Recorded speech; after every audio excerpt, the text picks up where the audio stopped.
X situ conservation, इसको बोलते हैं वाह स्थान संरक्षण। ठीक है, इससे पहले हमने डिस्कस किया था इन सीटू कंजर्वेशन। समझते हैं, यहाँ पर आप देख रहे हैं ना, ये भालू हैं लेकिन चारों तरफ एक बाउंड्री नजर आ रही है, इसको बोलते हैं एक्स सीटू कंजर्वेशन। अगर इन सीटू होता तो चारों तरफ बाउंड्री नहीं सिर्फ जंगल नजर आते, मीन्स उनके नेचुरल हैबिटेट में कंजर्व किया जाता।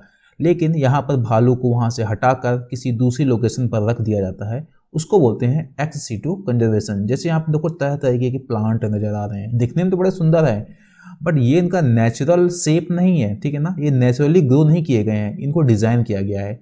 सो this is a type of ex situ conservation और इसको बोलते हैं बोटेनिकल गार्डन। ठीक है, आगे कुछ प्लांट्स ऐसे होते हैं जिनको लैब में कंजर्व कर दिया जाता है। ठीक है ना, उनको सीड्स के रूप में, बीज के रूप में। तो ये सारे कैसे क्या है, ex situ conservation. So ex situ conservation is the technique of conservation of all level of biological diversity. Means सबको कंजर्व किया जाता है, एनिमल्स को भी, प्लांट्स को भी, ठीक है ना, उनके सीड्स को भी, लेकिन कहाँ पर, आउटसाइड दियर नेचुरल हैबिटेट्स। मान लो एक भालू है, भालू कहाँ रहता है, जंगल में, लेकिन उसको वहां से लाया जाए, हटाया जाएगा और कहाँ रखा जाएगा, जू में।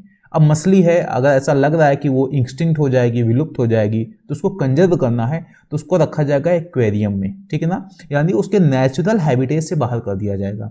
ठीक है, कैप्टिव ब्रीडिंग में, यानी कि उसको जानवरों को एक उसमें रखा जाएगा, एक जू में रख दिया जाएगा, फिर वहाँ पे सारी कंडीशंस प्रोवाइड की जाएगी जिससे कि वो ब्रीडिंग कर सकें। वैसे बोटेनिकल गार्डन, पेड़ पौधों को यहाँ पर कंजर्व किया जाता है। और जीन बैंक, जीन क्या होती हैं, अब होते हैं जो जेनेटिक रिसोर्स होते हैं जाके ना, चाहे वो एनिमल्स के हों, मछलियों के हों या फिर पेड़ पौधों के हों, वो एज ए जीन भी उनको सेव किया जाता है। क्योंकि बायोडाइवर्सिटी किससे डिपेंड करती है, ठीक है ना, बायोडाइवर्सिटी फाइनली अगर सबसे लोएस्ट लेवल में पहुंचोगे तो जीन की वजह से तो होती है। तो उन जीन्स को भी कंजर्व किया जाता है, कहाँ पर, जीन बैंक में।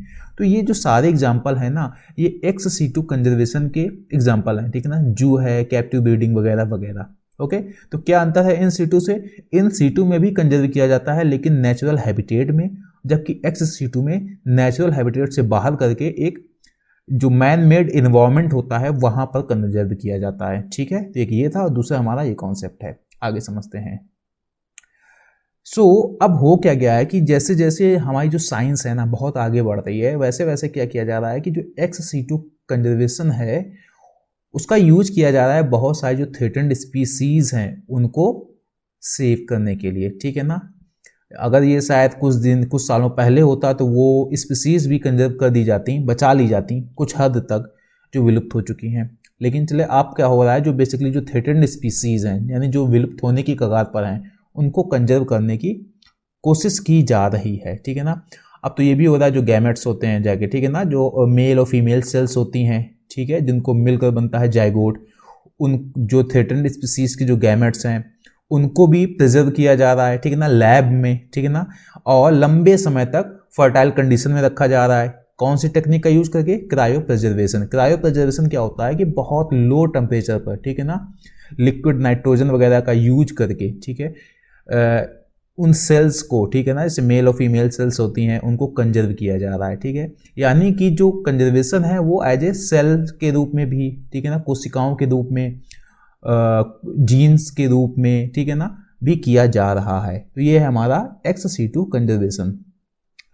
अब हो क्या रहा है, एक चीज़ और समझ लो, ये national bureau of plant genetic resources, जिसको शॉर्ट में बोलते हैं NBPGR, यह है दिल्ली में स्थित है। ठीक है ना, ये क्या करता है कि बहुत सारे जो प्लांट्स होते हैं, ठीक है ना, उन प्लांट्स को क्या करता है, एज ए सीड के फॉर्मेट में लंबे समय तक कंजर्व करता है। ठीक है ना, जो आपने इमेज देखी एक लैब की देखी, तो वो क्या है, हमारा एक लैब है जहां पर बीजों को कंजर्व किया जाता है। तो ये काम करता है कौन, national bureau of plant genetic resources. ठीक है ना, ये दिल्ली में स्थित है। ये बता देंगे करता क्या है कि जो जेनेटिक रिसोर्सेज होते हैं प्लांट के, यानी प्लांट के जो बीज वगैरह होते हैं, ठीक है ना, कहीं भविष्य में विलुप्त ना हो जाएं। क्योंकि आजकल देखो हो क्या रहा है कि चावल की अगर देखा जाए तो 20 से 25 हजार स्पीसीज हैं, ठीक है ना, प्रजातियां पाई जाती थी सिर्फ साउथ एशिया में। ठीक है, लेकिन अब क्या हो गया है, पूरे साउथ एशिया में 5 से 6 जो प्रजातियां हैं चावल की वही बोई जाती हैं। ओके, तो जो बाकी अगर उनको कंजर्व नहीं किया गया ना तो सब विलुप्त हो जाएंगी।